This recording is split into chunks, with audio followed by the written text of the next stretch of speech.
How would you define affordable housing?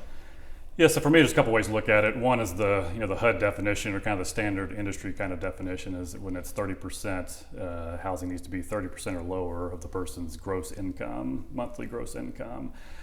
So it's kind of the standard way we look at it, but I do think there is some nuance there. It's tough to meet that metric, but generally speaking, that would be considered affordable. It's 30% or lower of your gross income. Anything above that, you consider cost burdened. Yeah, yeah. Does affordable housing, in your opinion, reflect Nashville's AMI at the moment? What are the challenges with that? Yeah, a lot of challenges with that. And our AMI is calculated off a 9-county region, which includes Williamson County, which has a high income. So it skews that number upwards, right? So it's around 100,000 or so. But if you just look at Nashville, for instance, that number drops a lot. But for down payment programs and certain financing products, it's not based on Nashville, the Davidson County AMI. It's based on the whole region's AMI, and so which makes it a lot tougher for folks, because it's not really representative of everybody, for Nashville specifically. And inventory-wise, there's not a lot of options for folks making that AMI number. Especially the single income households becomes even tougher in Nashville specifically. Yeah, yeah. Can you talk about kind of the median price right now for owning a condo, or also owning like a standalone house? Yeah. So like a standalone house now, we're at $505,000 for a median price on that, and then for a condo, we're at $353,000 for condos. And so both of those numbers have been going up steadily over the last 10 years or so, and even year over year, we're still seeing an increase in those numbers, showing that the inventory being low, there's still enough demand. It's kind of keeping prices stable and then going up a tad bit on a year over year basis. Yeah, and with those median prices, and then looking at people who are trying to buy a home, what does that kind of look like? I mean, obviously, like you said, it's a challenge. Right. Yeah. And so the example I like to always look at and use is take a teacher or firefighter, police officer example, right? Generally speaking, making around $55,000 a year, right? If you look at that 30% number we talked about, that means that individual, if it's a single individual, they would need to purchase something at $175,000 in order for it to be considered affordable, right? And I did a search last night for Nashville, just Nashville specifically, $175,000 listings and under, and there were 31 listings available, all condos, no single family homes. Half of those are one-bedroom condos. So there are a handful of options, but not very many, and that's in contrast to the other side of the market. You look at $1 million and up, there's like 140% more listings on that end of the spectrum compared to the 175K and under. So just kind of put in perspective, that's for looking at like a teacher, firefighter, police officer kind of example. Yeah. So are developers and builders pricing match demand or profit margins? I mean, what does that kind of look like in your opinion? Yeah, I think it's tough, and most builders it's very tough to build in Nashville specifically, or anywhere for that matter, but the cost of land has gone up so much. The cost of permits, construction materials, et cetera, make it to where the margins are really not that large, honestly.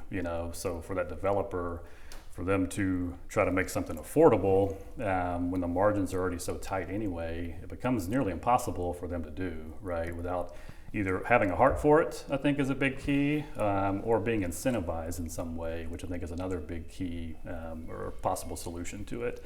But right now, I think they are just trying to build and make a slim profit margin and move on to the next one.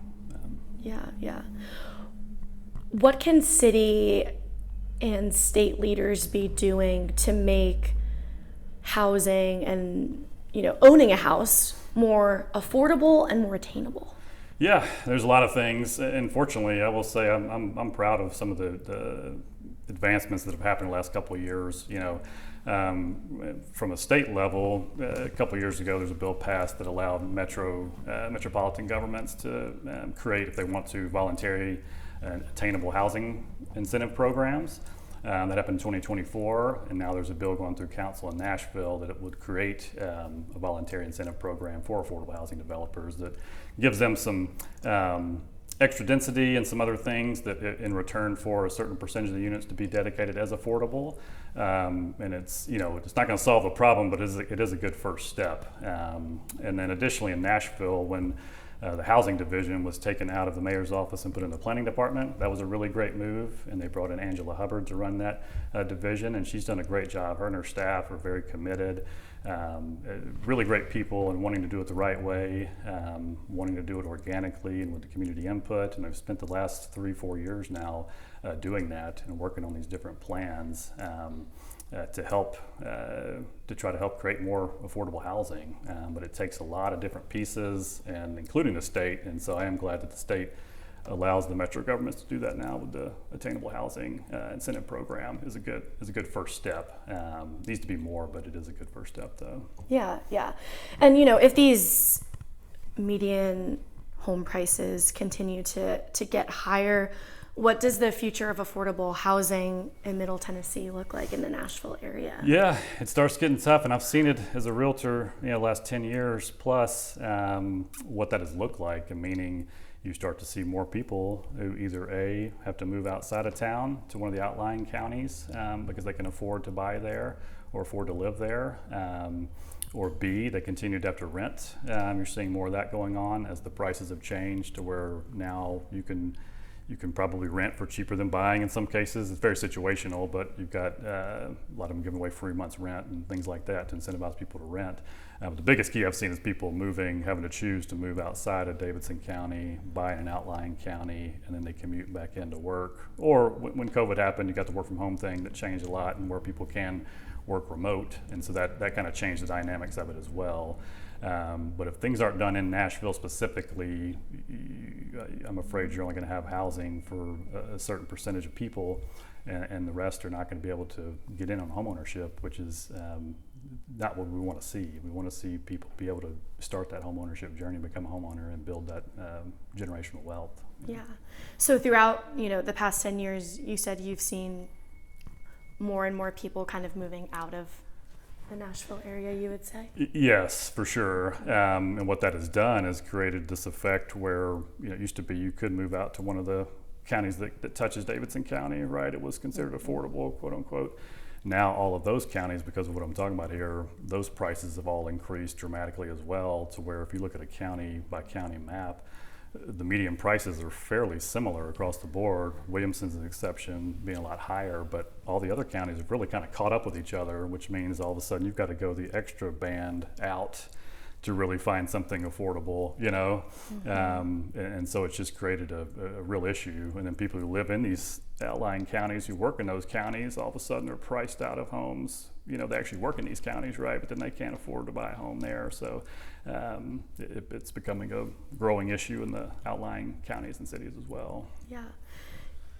Do you think there's a positive step forward when it comes to the city and the steps that they're taking? Are you optimistic about the future there? For sure, yeah, I am. Honestly, I think they're taking the right steps, and they really are genuinely care and are trying to do certain things to help address this issue. So I really am. I'm optimistic about that. Also optimistic about just the market in general, right?